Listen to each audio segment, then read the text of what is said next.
ইসলামী দল না করলে প্রকৃত মুসলমান হওয়া যায় না, এ ব্যাপারে ইসলাম কি বলে? ইসলামী দল করা কি বাধ্যতামূলক কিনা? নির্দিষ্ট দল না করলে কি মানুষ কাফের হয়ে যাবে? ভাই, এগুলো হলো বিভিন্ন আমাদের ভাই ব্রাদারদের বাড়াবাড়ি।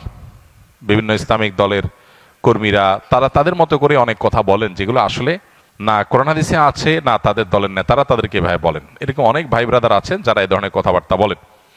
একজন মুসলমান রাজনীতি সচেতন হতে হবে।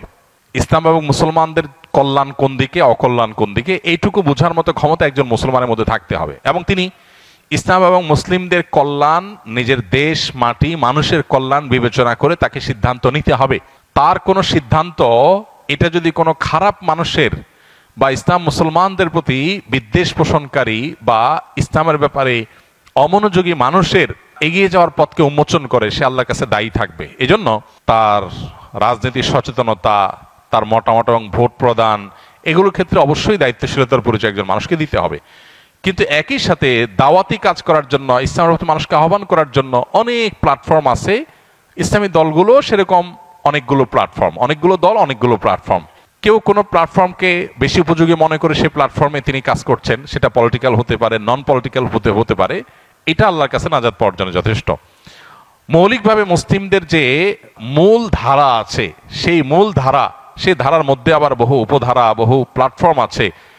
সেগুলোর বাইরে এসে মূল ধারার সাথে যাতে কানেক্টেড থাকে মুসলমানরা, সেখান থেকে বিচ্ছিন্নতাবাদের দিকে যেন না যায়, নিজস্ব কোনো মতবাদ যেন তৈরি না করে, আলাদা কোনো আপনার গিরিপথ যেন তৈরি না করে, এই ব্যাপারে শরীয়ত আমাদেরকে সতর্ক করে। অতএব ঐক্যবদ্ধ থাকার মানে হলো সেটা, কোনো একটা বলয় বা প্ল্যাটফর্ম বা কোনো একটা সংগঠন, সাংগঠনিক পরিচয়, পলিটিক্যাল হোক, নন পলিটিক্যাল হোক, এ ধরনের প্ল্যাটফর্মে কাজ করলে কাজের সুবিধা হয়। সন্দেহাতীতভাবে সেটি জায়েজ, কিন্তু সেটা করতে গিয়ে যদি আমরা অন্ধ হয়ে যাই, আমাদের ওয়ালা বাড়াটা যদি দলকে ঘিরেই হয়ে যায়, আল্লাহ এবং তার রাসূলের জন্য না হয়ে যদি সেটা সীমাবদ্ধ এবং সীমিত একটা চিন্তার জন্য হয়ে যায়, তাহলে সেটা আবার গুনাহের বিষয়ে হতে পারে। এই জন্য বিষয়গুলোকে পার্থক্য করা, পরখ করা, ইম্পর্টেন্সি এবং গুরুত্ব বোঝার পাশাপাশি কতটা ইম্পর্টেন্ট শরিয়াতে সেটাও বোঝা গুরুত্বপূর্ণ। আমরা অনেকে এক্ষেত্রে বাড়াবাড়ি করি, আবার অনেকে ছাড়াছাড়ি করি। এই দুইটারই অবসান হওয়া দরকার এবং সঠিকটা আমাদের অন্তত উপলব্ধি করা দরকার। আল্লাহ তাদেরকে বোঝার তৌফিক দান করুন।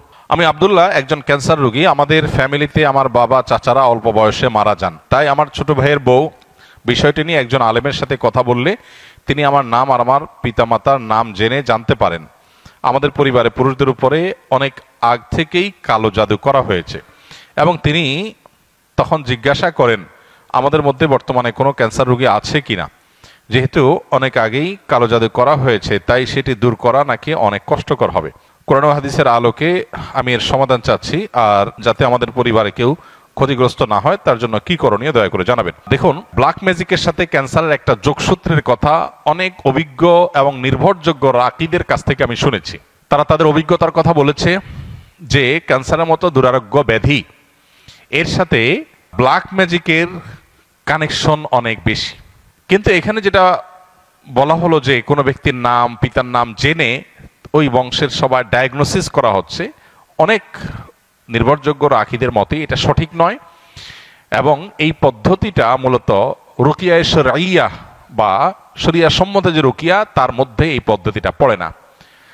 রুকিয়া শরঈয়ার সবচাইতে সহজ এবং স্বাভাবিক পন্থা হলো ডায়াগনোসিসের, যে কোরআনে কারীমের তেলাওয়াত, রুকিয়ার আয়াতগুলোর তেলাওয়াত এবং এ জাতীয় বিষয়াশয়গুলো যখন করা হয়, তখন রোগী তার মধ্যে একটা অবস্থার পরিবর্তন হয়, অস্থিরতা আর না হলে প্রশান্ত অনুভব করা, এগুলো দেখে মোটামুটি রাকিরা নিরূপণ করেন যে সে এফেক্টেড কিনা। আরও নানাবিধ উপায় আছে, এটা তার মধ্যে একটা। তো এই যে নাম, বাপের নাম জেনে পুরা গোষ্ঠীর ডায়াগনোসিস করা, দূর থেকে শুধুমাত্র এই নাম দিয়ে ডায়াগনোসিস করা, এটাকে রুকিয়া শরঈয়ার সাথে জড়িত রাকিরা সঠিক বলেন না। এটা হলো একটা কথা।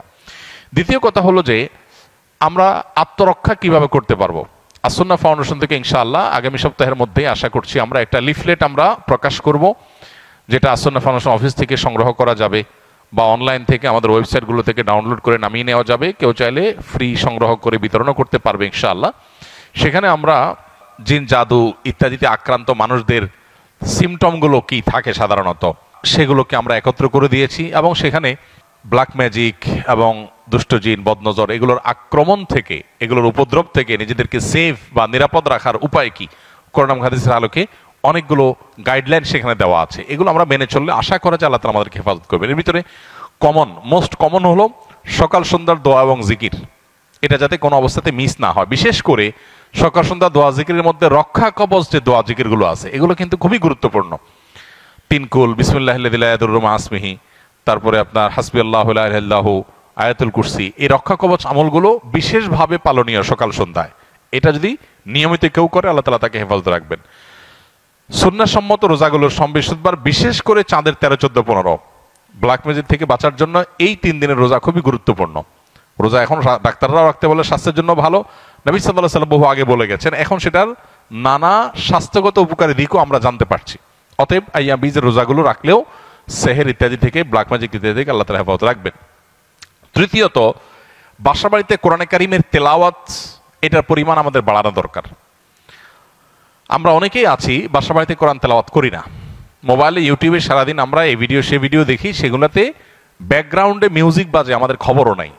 যে বাসায় মিউজিক বাজবে সে বাসায় শয়তান আসবে, মানুষ এফেক্টেড হবে, নানাভাবে আক্রান্ত হবে, এটা খুব স্বাভাবিক। এই জন্য ওই পথগুলো বন্ধ করতে হবে। আর এই দিকে এসে কোরআনে কারিমের তেলাওয়াত বাড়াতে হবে। শুধু তেলাওয়াত না, সরবে তেলাওয়াত, উচ্চস্বরে তেলাওয়াত।